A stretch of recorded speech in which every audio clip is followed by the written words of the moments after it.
Prince of Egypt is a story of faith, hope, and freedom. It is an adaptation of the biblical story in the book of Exodus, particularly the life of Moses.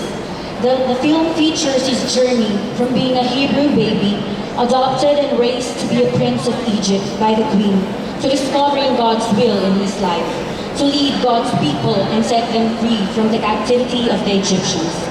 When you believe this song in the film by characters Zipporah and Miriam, and a chorus of people departing from the slavery of Egypt to the Red Sea and the Promised Land. These ballad recall tough times that have caused them to question their own faith.